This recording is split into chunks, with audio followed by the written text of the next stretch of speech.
Well, good evening, everyone. My name's Alexis Williams. I'm the Executive Director of Caregiver Connect, and welcome to our second session in our four series of our 2022 Virtual Caregiver Engagement Fair. I'm so delighted that you've joined us tonight, and I hope that you will find our topic meaningful to you. When we were discussing all of the things that we could talk about for 4 Thursdays in a row, this particular topic was one of the top topics. And in my mind, when we were thinking about the theme for this year's virtual caregiver engagement fair, we were thinking about hot topics in caregiving. And definitely estate planning is one of our hot topics in caregiving. So I'm delighted that you've joined us tonight and that you're going to be here to hear our guest speaker present on the topic, because I think it's just really important that we all have a plan. And I hope that you'll learn great information tonight and it will be useful to you. Really quick, I wanted to mention Caregiver Connect is a business here in Greensboro, North Carolina. We're a nonprofit that was founded by Mount Zion Baptist Church, and we were created in an effort to serve family caregivers. And we do that in three different capacities. The first one is that we host educational events just like this. Currently, we're doing things online, and we've started to go back and do things in person. But we try our best to provide opportunities for family caregivers that pertain to topics that might be helpful to them. It might be things about their loved one's diagnosis. It might be about resources in the community. It might be how to seek out other opportunities for care for their loved one. But one of our three things is educational opportunities. So on that particular note, if you have any questions about what we do, or if you have a question about tonight's topic, please don't hesitate to write the question in our comments section, or you're more than welcome to email me with your questions or concerns or suggestions for topics that we might cover, because this is what we're all about. We want to try to serve the family caregiver. And if you have something that you'd like to learn more about, I want to know about it so that we can try to help plan a program or an event or a workshop around that topic. The second thing that we do is we have caregiver encounter groups. And an encounter group is similar to a support group, but a little bit different. We try our best to make it comfortable. You don't need to feel like you have to talk when you come. You can just listen. And when we interact in person, we often have a meal or some type of light snack. Currently, we are having our caregiver encounter groups online. We meet at least once a month, and I have an evening group, I have a daytime group, and then I have one male only group that meets the first Wednesday of every month. So if you're interested in a support group type atmosphere, even though we call them encounter groups, we'd love to have you. So reach out to me and I'll send you our Zoom link. Currently, we are meeting online. We are not meeting in person for those encounter groups, but you're welcome to attend, and I'd be happy to send the link to you. The last thing that we do is we try to refer families out and link them to opportunities in the community or wherever they may be caring for their loved one to gain support, whether it's to link them to a business, it's to help them navigate and understand, say, insurance. Maybe it's to know more about Medicare or Medicaid, or what's the difference between in-home care and home health care. We try our best to kind of listen to what the families are going through and then try to provide them some guidance. And typically I do that on the phone or via email. And occasionally, if it is important to the family, I can try to meet you in person. But the third thing we really try to do is to support the family caregiver and help them learn about what resources are in the community. So speaking of resources, I have the opportunity tonight and the privilege of introducing Mike Casterlow, who is with the Elder Law Firm here in Greensboro, North Carolina. And Mike is here to talk about estate planning. And the title of his presentation is Estate Planning. It's Never Too Late. And I can tell you how we came up with this topic was because when I talk to families, I usually say three different things. The first thing is for everybody to kind of be on board to communicate with me about what's going on. They're going to need to communicate with their family members. We're going to need to talk about what's going on so that it's worth my time and their time so that we can try to make some progress in linking them up to services. The second thing I often say is, have you all taken care of your legal paperwork? And then the third thing I often say is, do you know about your insurance? So having said all that, Mike, are you there? I am here, yes. Hi, Mike. Thank you for joining us tonight. Thank you for having me. I'm happy to be here. It's a privilege to have you here. I need to mention that this is our fifth Caregiver Engagement Fair. This is our third virtual Caregiver Engagement Fair, and it's in partnership with AARP North Carolina in the Triad region.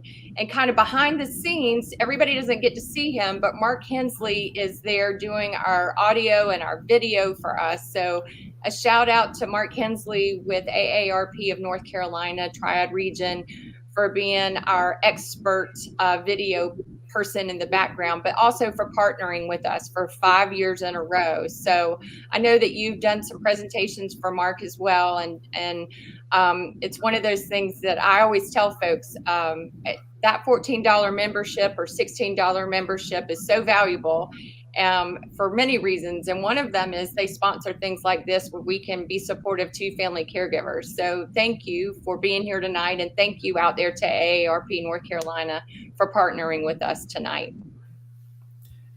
Thank So you so really much. quick, before you get started, I want to just give everybody a background or a little bit of a background to your history. And that I was saying earlier today when we were talking that I thought it was really neat you're from the Greensboro area, because I'm from Florida and have kind of lived around, and I'm always curious, like, what's it like to go to school somewhere, grow up somewhere, and then come back and live? Because I think you'd run into people that you see, you'd have really neat friendships and probably be with family. And occasionally I'm a little jealous about that because all my family is far away. So it's neat that I understand that you were a Grimsley grad and you went to college in Virginia, and then you did law school with Elon. Is that correct?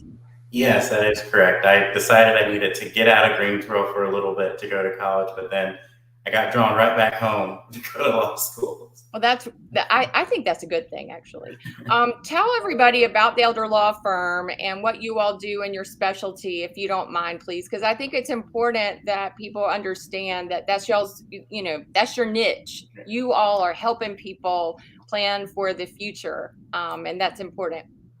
Absolutely. First I want to apologize for any echoing. I am coming to you from my home, and it's still relatively new, so we haven't filled the void in my space yet. So it's No still worries. very echoey here. But yeah, the Elder Law Firm, we do general estate planning.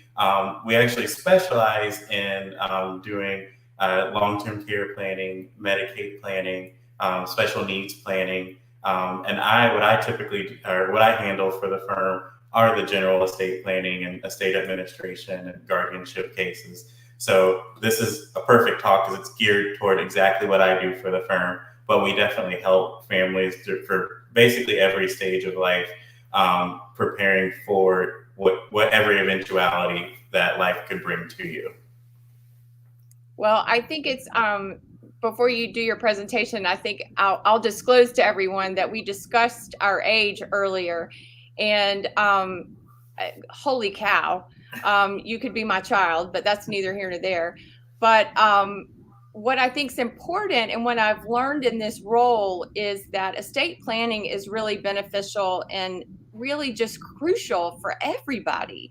You really shouldn't be 60 plus and starting to think about estate planning. Estate planning is really for all of us, like plus 18. And then if you have children who might have special needs, or you have disabled adults that have special needs, again, estate planning is so important. So I think it's great that you're here tonight. We want to make sure that we, at the end, will show a slide that has your contact information. And then as people have questions or comments, I want them to feel like they can put those in our chat, and Mark will let us know about those. And as you go about the presentation, if we feel like we need to stop and answer those, we will. But if not, we'll wait and hold questions till the end. Sounds good to me. Okay. Right. So yeah, estate planning, it's never too late. The title is kind of a misnomer a little bit, because we all can understand that there is a point at which it is too late to maybe get documents in place. And that point typically is if you pass away or if you lose capacity. But while you have capacity, and while you know that your loved ones have capacity, it is pretty much it is pretty wide open for you to be able to get documents in place. And I 100% agree with Alexis that really estate planning is something that should start when you're 18 plus. It really shouldn't be something that you wait until you're 60 and you're like, oh no, what do I do? So when people initially meet with me, when clients come to me and they're starting that estate planning journey, my first question to them is usually, who's your why? Why have you decided to come to me now? What is your biggest concern? And typically the first thing I hear is that, oh, I want to make sure that my children have a simple time with managing my estate after I pass away, or I handled my mom or my dad's estate and I went through that estate administration process, and I just don't want that for my loved ones. So any different type, anyone can be your why, but it's important to identify who is your why. And Mark, if you can change the slide for me, please. Sorry. And why should you care about estate planning is a question that I get often from friends, family members. So they just believe, oh, well, someone will take care of it, right? But it's actually really important that you take a vested interest in your own plan. And usually the types of things that I hear from people when they are going into estate planning is, well, I think I want to protect some assets. I work very hard for the money that I have, and I work very hard to provide the life that I have for my family. I kind of want to protect that. I don't want it to all go to paying for nursing home or all go to taxes and that sort of thing. I want to make sure that my family is able to inherit something. Or I have this extensive retirement savings and I want to be able to actually use it during my retirement. What can I do about that? And so estate planning really kind of gets at answering those questions for you, and really it is designed to be able to craft a plan that actually meets your specific needs. A lot of times I also hear from people that they don't want to be a burden to the state, or they don't want to be a burden on their children, and so they want to come in and meet with me to figure out how to best make that happen. And so oftentimes we'll talk about how we can keep them in control of their assets, or in control of their own planning in some instances. And so what sorts of documents are going to be important to maintain that control as you age and as your life and situation should change. And so the third question I usually get from clients is, well, what happens if I don't do any estate planning, or what happens once I do have these documents in place? And so in answering that, I usually ask them, so what is your concern? What is something that you do want to get out of your estate plan? Is it about making sure that the right people are in charge? Is your biggest concern about making sure that the property that you have once you pass away goes to the right loved ones and that sort of thing? And so having estate planning and having the proper documents in place, will ensure that the right people are in control, and that the right people do inherit your property in the way that you want them to inherit. It also helps to avoid a mess in the end. I can't tell you how many times I've handled an estate matter and no one did, the deceased person didn't do any sort of prior planning, and there's loved ones that come out of the woodwork and they're like, well, I should be entitled to this, well, I should be entitled to that. And so it becomes a cesspool of just mess and dysfunction. And doing that prior planning ensures that you are leaving the most simple and clear direction to your loved ones later on. And so one of the reasons I very much enjoy estate planning and doing what I do for people is I love it when clients walk out of my office and they have this sense of relief or sense of calm about themselves because they know that they have a plan in place, or at least they know that going forward things can work out the way that they want it to. And so in getting the first step, in my opinion, in getting that sense of calm and clarity and peace of mind is having 5 essential documents in place. And you'll see them listed here: powers of attorney, both financial, healthcare, and mental health. Typically, the mental health and healthcare pieces are the same document, but having those in place is going to be very important. Living wills or other types of advance directives are going to be important in order to make sure that you have communicated what you want to your loved ones in case you are not able to make those decisions at that time. And of course, your last will and testament, that's what people typically think about when they think of estate planning is, well, I need to make sure I have my will in place. Well, that is a very key feature of an estate plan, but it's not the only key feature. And then trust is another option, just depending on your situation, that we might talk about and explore a little bit more as an alternative or in addition to setting up a will.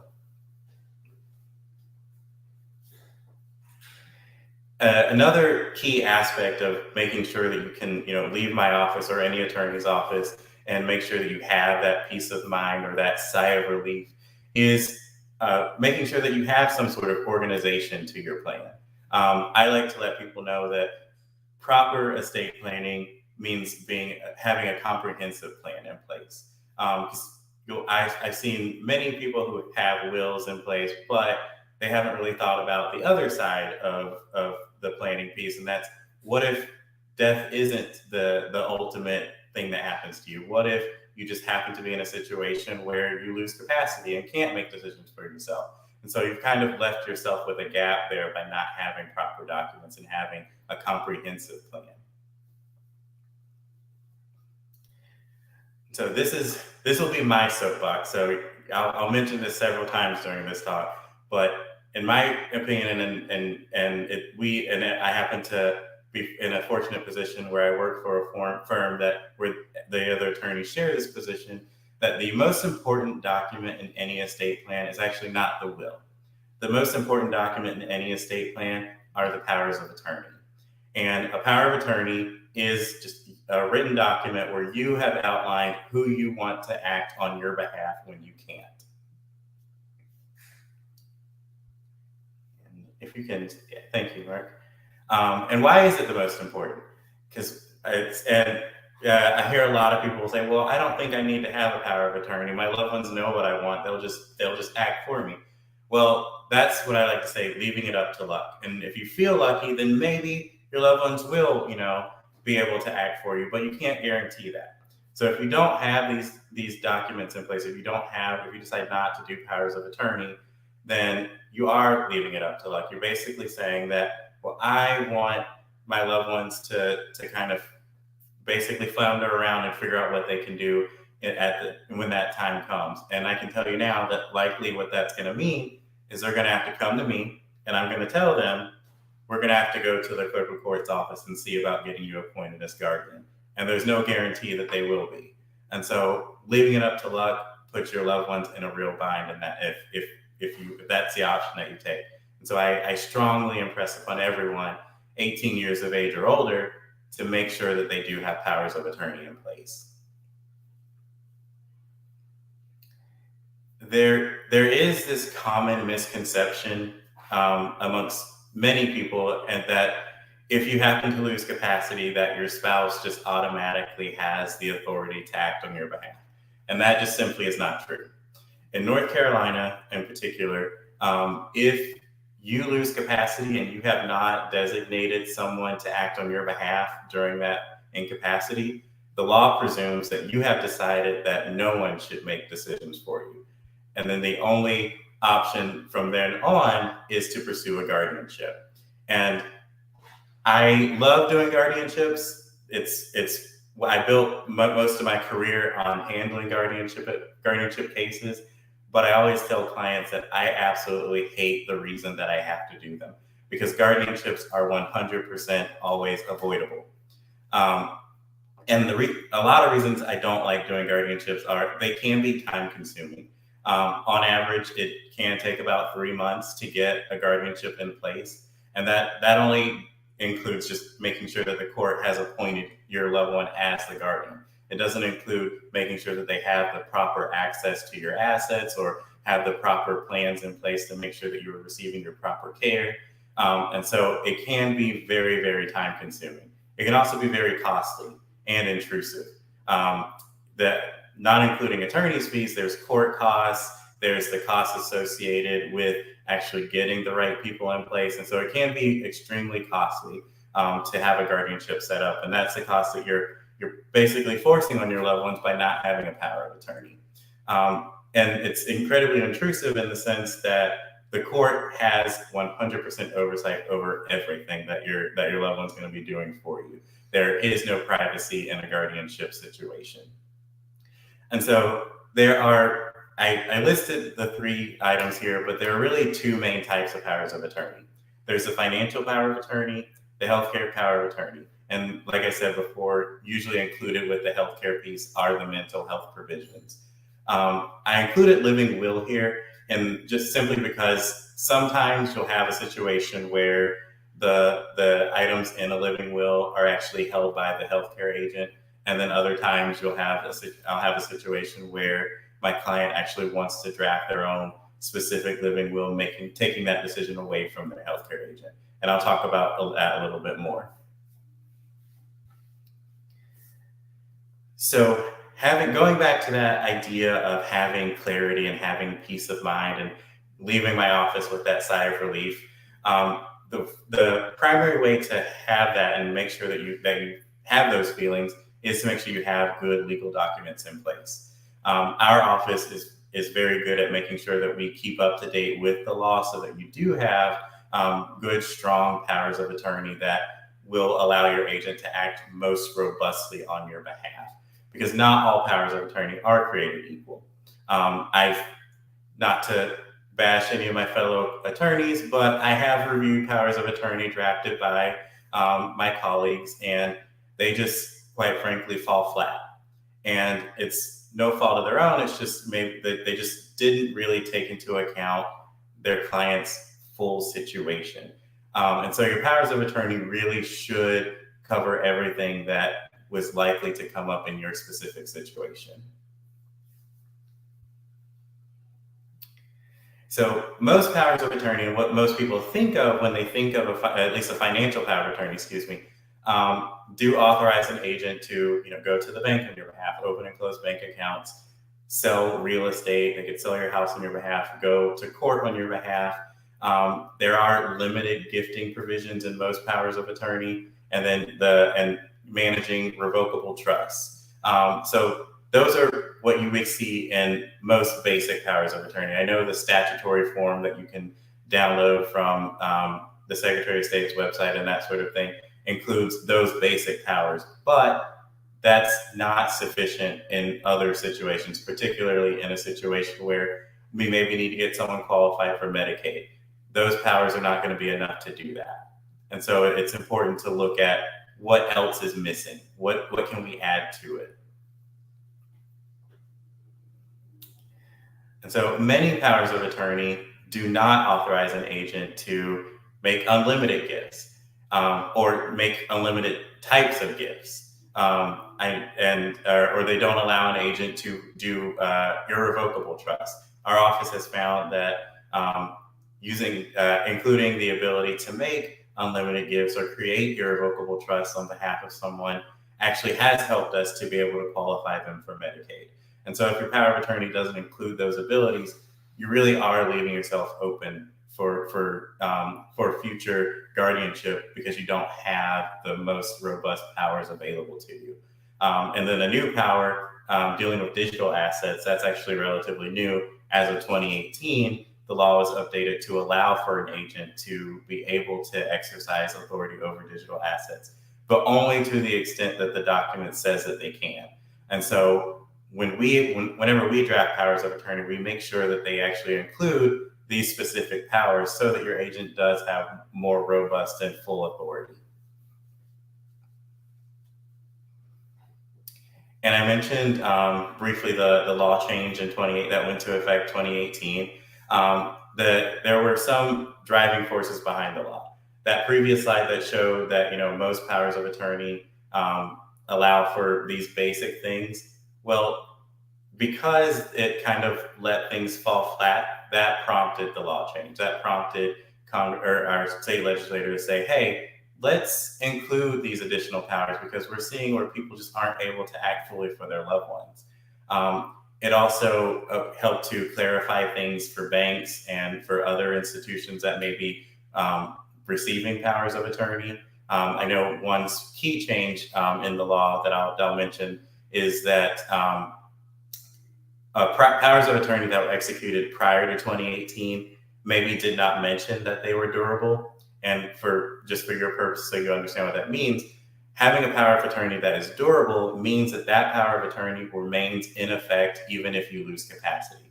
Ordinarily, if it does not say that it's durable, it would cease to be effective if you ever lost capacity.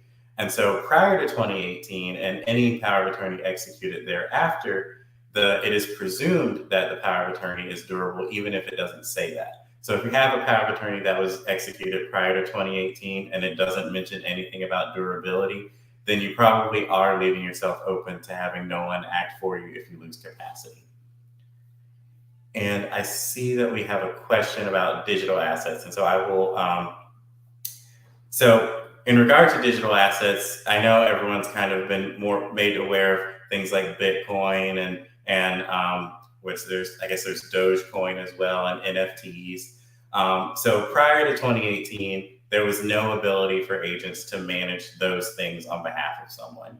And so now your agent can go and manage your Bitcoin account if you wanted them to. And then certain stocks are also labeled as exclusively a digital asset. And so now if your power of attorney was executed if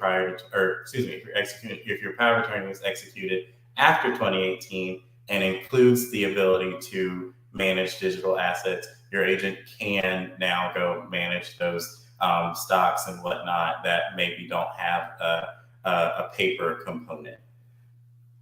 And so the power of attorney, the financial power of attorney anyway, it can become effective in one of two ways. And that's why I mentioned springing here. So it can become effective immediately, meaning once you sign that document and have it notarized, your agent is able to act for you that day. Or you can wait and have the power of attorney become effective on some later event. That's the springing part.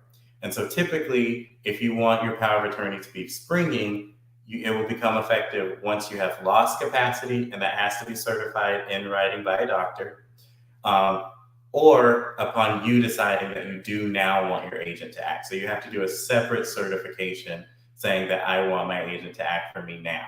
And so rather than it being effective immediately, like the regular power of attorney, a springing power of attorney has to wait upon the happening of some later event. The other type of power of attorney I want to talk about is the healthcare power of attorney. And just like that one sounds, that is the document that would allow your agent to make medical or healthcare decisions on your behalf. So it would give them the ability to consent to surgery or admit you to a hospital. It also should give your agent the ability to review medical records. I have had recently, some hospitals have refused to honor a healthcare power of attorney, at least in the aspect of allowing the agent to gain access to medical records.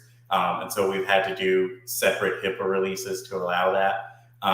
And so I don't understand the logic behind the hospital not allowing the healthcare agent to gain access to medical records. It does not make sense to me, because how am I supposed to make sound medical decisions if I do not know what's going on with my loved one's medical history? So our office makes sure that we always include it with our powers of attorney. We include separate HIPAA releases as well. And so the living will is another key document in the estate plan. And I usually tell clients that this document is optional. So if you don't execute this document, if you choose not to sign this document, the decisions in this document live with your healthcare agent.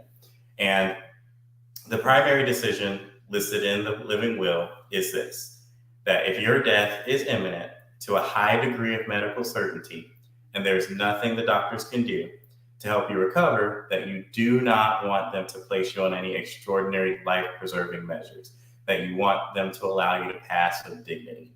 So basically, if you are in some sort of end-of-life stage, like you may be in a persistent vegetative state, you may have severely advanced Alzheimer's, or you may be in a coma, not really responding well, then the doctor, through this living will, you are telling your doctors that you do not want them to keep you on life support, or maybe administer any artificial hydration or nutrition, or things that would unnecessarily prolong your life.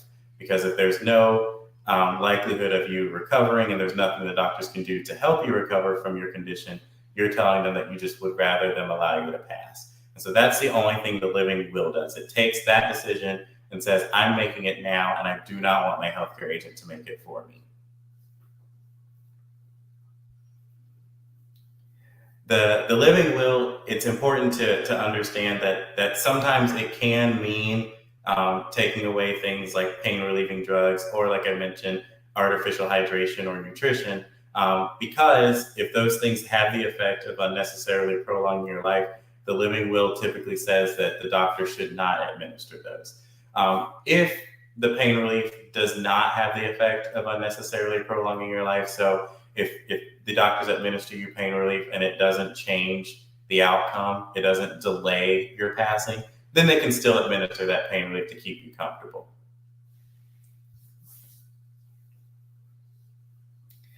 And the most important question when thinking about the powers of attorney, whether healthcare or financial, is who should be your agent? Whenever I meet with clients, especially married couples, the obvious thing they say to me is, well, definitely each other, and maybe we should just name our oldest child. And so I always say, okay, let's take a step back and think about this. And it might be perfectly fine to name your oldest child, or the child that lives closest to you, or your child who's most responsible.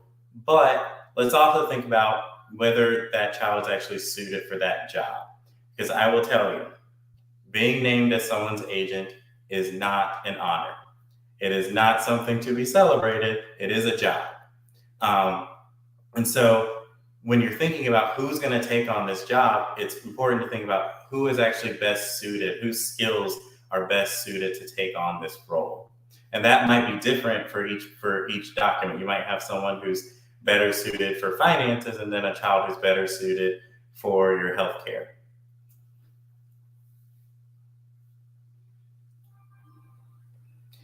And then one thing I get from parents, especially parents who have multiple children, is, well, I'll just name my children to act jointly.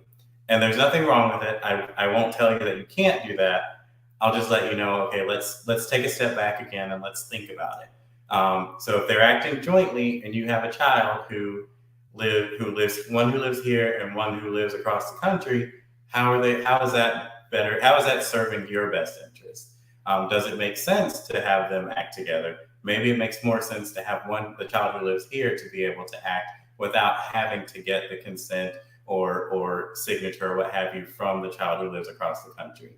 And then, of course, individually, that's perfectly fine. But on the flip side of that, we also want to think about maybe your children work better. Maybe things are better if your children actually do work together. Maybe all of your children do live locally. And you want to make sure that you want to force them to be able to talk to each other and consider the decisions that are for you. That's a perfectly valid reason to go ahead and name them jointly.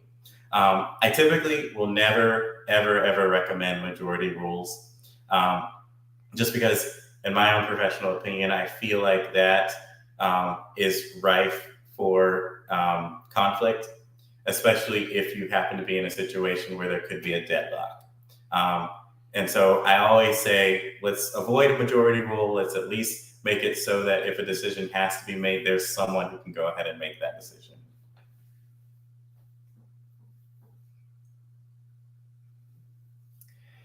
And so when you're thinking about who should be your agent, you do want to think about who can be trusted in that role. So who can be trusted to manage your money, who can be trusted to make the type of healthcare decisions that you yourself would make if you were able. You also want to think about who's actually responsible.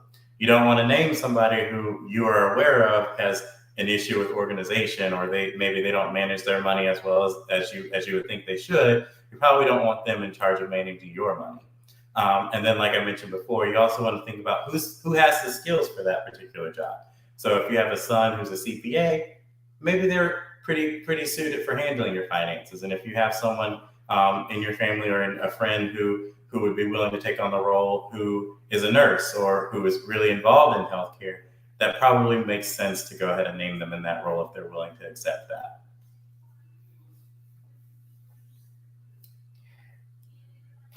I say this only because I'm an attorney and I want to make sure that people have the appropriate documents in place for them. But I do strongly recommend that you have your powers of attorney reviewed by an attorney. Even if you don't have an attorney draft your document, at least have an attorney look it over. Because you could be leaving yourself open for gaps, like I mentioned before. And if those gaps are there, the only alternative would be a guardianship. And we want to make sure we avoid that, right? So making sure that you have an attorney review your documents to make sure it's compliant with the law, especially with the changes that were made in 2018, and ensure that the powers you're giving your agent actually do align with your goals. So if your goal is to make sure that that your agent has the ability to make that to ensure your long-term care, we want to make sure your power of attorney reflects that. We also want to make sure that you have successor agents listed.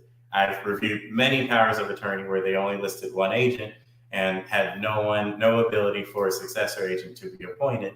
Well, in that situation, you're also leaving yourself open to having to go to a guardianship, because if something happens to your agent, well, you don't have anyone else to serve for you. And I include this chart in this PDF just so that people can see, because like I mentioned before, typically when clients come to me and they think about estate planning, they think about the death part. So I need to get my will in place. But really the majority of estate planning has to do with things that are happening during your life. And so it's really important to think about what sorts of things you have going on during your life and making sure that planning is appropriate and done well, so that the planning that we do for after you pass away is actually simplified and easier for your loved ones. And so the document that everyone thinks about when they think of an estate plan, the last will and testament. So the will is a written instruction of how you want your property to be distributed after you've passed away. It also allows you to designate an executor or a personal representative who will administer your property. And for people who have minor children, it gives you the ability, or excuse me, I should say minor children, or if you have to have an adult ward, it gives you the ability to name someone who will take over the care of that minor or that adult ward. I do like to tell clients that wills do something. They provide instructions, but they don't provide authority. And so in executing a will, you're saying, okay, this is this is the plan that I want my executor to follow, but it doesn't necessarily give them the authority to go ahead and follow that plan after your passing. They do have to then go to the clerk's office to get that permission. And so in North Carolina, there is a way to make a will what's called self-proving. And what that means is that when your loved one takes your will to the clerk of court's office to probate your estate, the clerk's office is going to look for that it's validly executed pursuant to North Carolina law. And in order for it to be validly executed, it does have to be signed, and you have to sign it in front of 2 witnesses. And that's all it takes for it to be validly executed. However, if it's not self-proving, the clerks are going to require that those 2 witnesses come in and sign affidavits attesting to the fact that they saw you sign that document, which poses a problem if your witnesses are around the same age as you. They might also have passed away. And so it's important to make your wills self-proving. Every will that comes out of our office is self-proving. And the way to do that is to make sure that that all the signatures on the will have been acknowledged in front of a notary. And looking at doing estate planning and doing your wills, and I see Mark asked a question about the witness. Yes, so the witnesses themselves can be related to each other. However, the witnesses cannot be related to the person executing the will. So if you're going to have someone witness your will, you cannot name them in your document. They cannot have any potential to inherit from your estate. So even if you don't intend to name them in the document, but they might be a cousin of yours, or they might be married to someone that you intend to name in your estate or in your will, excuse me, they cannot serve as witnesses for you. You need to name people who are completely unrelated to you in every sense of the word. They can be friends, they can be Joe Blow on the street. When I was a solo practice attorney, I would grab the Coke man as he was filling up the Coke machine and have him come and witness wills for me. But they can't be people who are related to you at all. But they can be related to each other.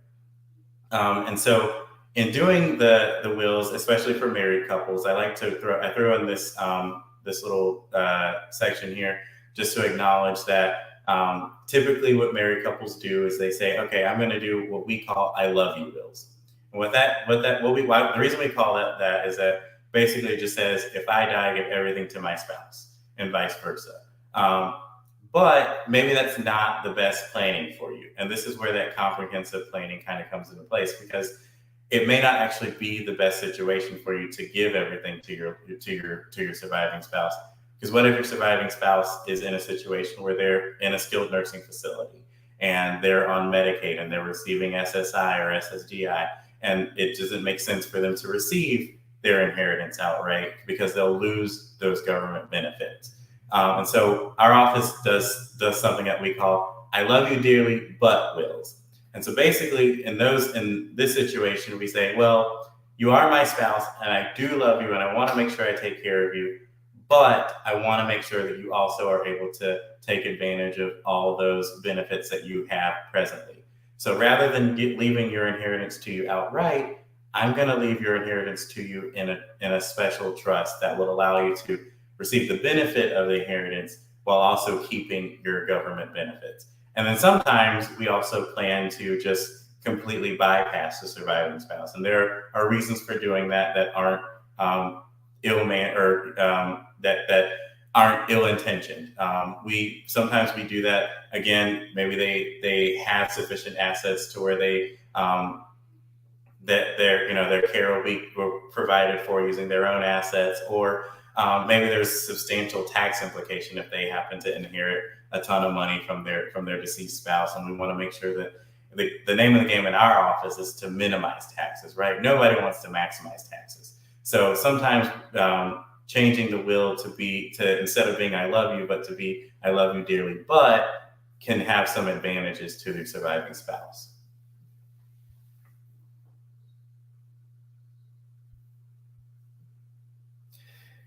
And so another key aspect of comprehensive estate planning, and something I hear from clients all the time, is that they want to avoid having to go to probate.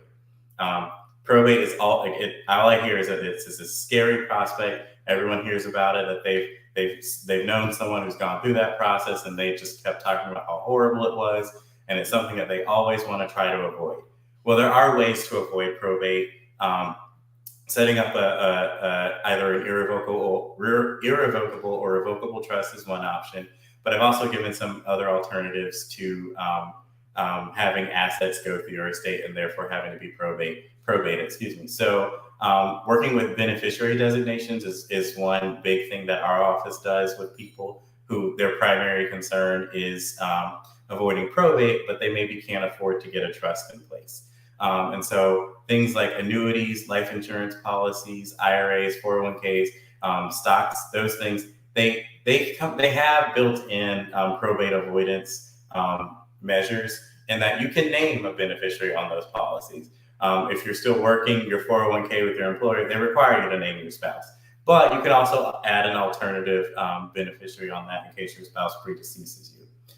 You can also do what's called transfer or payable on death beneficiaries on your regular checking and banking accounts. And I'll explain the difference between the two of those. So transfer on death, what the bank will do is rather than giving the money directly to whoever the beneficiary is, they'll actually keep the money in the bank, but open a separate account in the name of that beneficiary and transfer the money there. Payable on death is just exactly how it sounds. The bank will close that account and write a check, basically a cashier's check directly to whoever that named beneficiary is. We also do things with maybe retitling assets. So we might add what's called joint with right of survivorship to real estate or to bank accounts in order to make sure that they don't pass through your estate. And so one thing I like to explain here is that the key difference between a joint tenancy with right of survivorship or a tenancy by the entireties and a tenants in common situation. So joint tenants with right of survivorship and tenancy by the entireties have the same effect in that if two people own a property, if one of them passes away owning the property with either with joint with right of survivorship or as tenants by the entireties, or another word for tenants by the entireties is as spouses, then that automatically goes to whoever that surviving tenant is. Tenants in common, on the other hand, two people own that property, they actually own separate shares in that property. And so if one of them passes away, that person's share goes through their estate. And so the surviving person on that property may end up sharing that property with the deceased person's heirs or what have you. And so working with retitling accounts and assets can help us maybe avoid probate in those situations. If one of your big concerns is avoiding probate and making sure that as little assets go through that process as possible, it is going to be very important to know who your designated beneficiaries are, especially if you're in a situation where you're in a second marriage, or maybe you've had some children predecease you. It is going to be a good idea to regularly review those designations in case they need to be changed.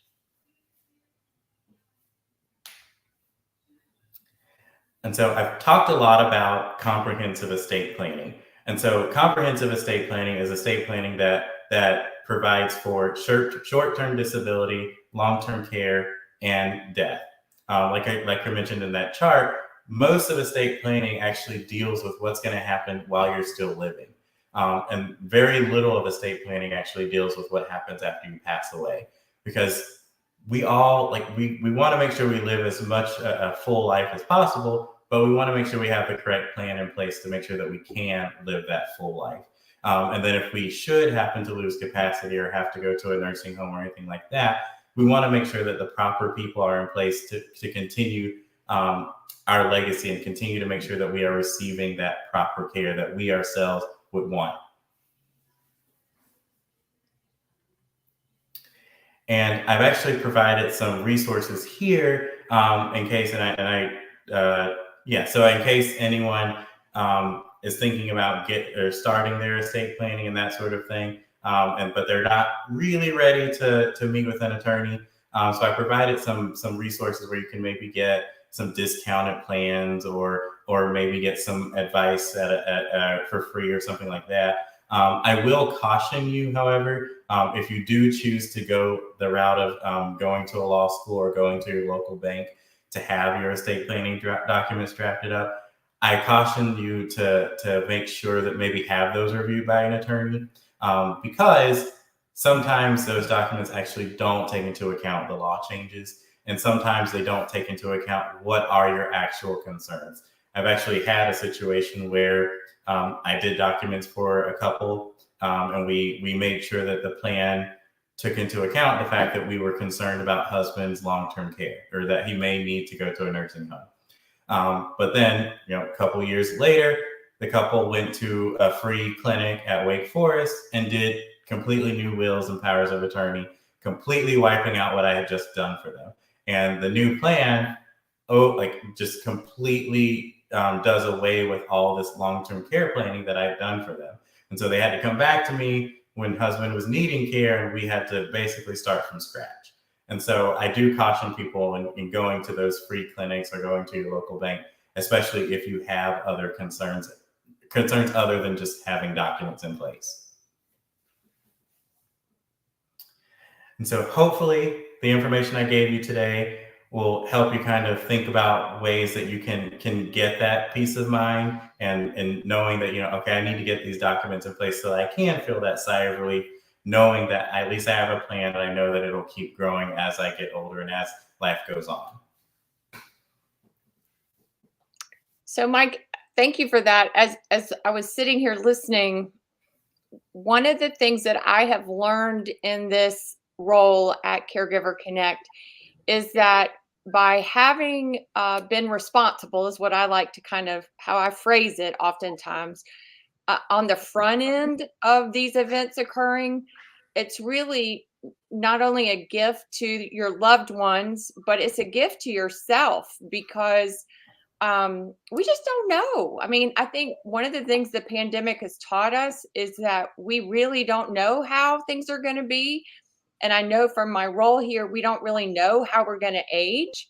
And we may think that we're not going to ever have short term memory loss. And we may think that we're taking our vitamins and exercising like we should. But in fact, things happen. And, it's important in my mind to kind of maybe even prevent some unpleasant family dynamics to perhaps have gone and talked to somebody and yes, it is, in some people's minds, we are paying an attorney to do something that might be uncomfortable or, people just don't want to talk about, but it's a wise investment and it's really smart for people to have these proper legal documents in place. I know it's your job to say yes, absolutely, but it's just I've learned a lot in my role in the last 5 years. And one of the things I've learned, and that's why you're talking to our audience tonight, is having our affairs in order and our legal documents created properly and by the law is really important, but it's also very helpful. Right, absolutely. And I actually appreciate people in your position encouraging everyone to kind of get these documents in place, whether or not they actually come to me or an attorney to get them done. It is still important. Like you said, I am strongly in favor of having an attorney review the documents and get them in place. But one thing that our office has learned recently is that a lot of hospitals just kind of they'll wait until someone's at that end stage condition. They're like, oh, do they have documents in place? And it's like, well, it's a little late at that point.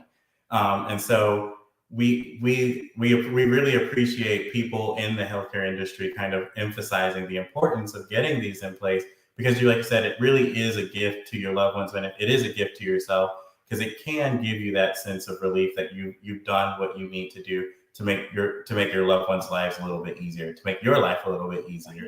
But yeah, I do always recommend that you meet with an attorney to get these documents done because we can help you with that uncomfortable conversation with your loved ones. Because if you're not sure, which of your children to name, or you're not sure how your children would take, having this conversation with them, we're always happy to be that intermediary. Well, I think that all the information you shared tonight has just been really, really helpful. And Mark is running our contact information below. And should anybody have any questions or, want to ask more specific questions about a specific topic that we've covered tonight, I see that you've graciously put your email out there, or address out there as well. So thank you for that. And I can always forward whatever I get from the audience to you as well. I thank you again, Mike, for being here with us. I want to encourage everyone to think about joining us next Thursday at 7:00. We're going to cover decluttering, another hot topic for family caregivers. This is my information that I'm putting up. If you have questions, concerns, or I can help you in any way, please don't hesitate to reach out. Feel free to take a screenshot of what we've been running today, and then know that we do keep our videos on our Facebook community page. So if you want to go back and watch this or go back and write down the information, it is on our Facebook page. But Mike, thank you for being here tonight and for giving up your evening to join us. And I look forward to everybody joining us next Thursday night as well. So until then, thank you very much for being here tonight. Thank you for having me. Mm-hmm.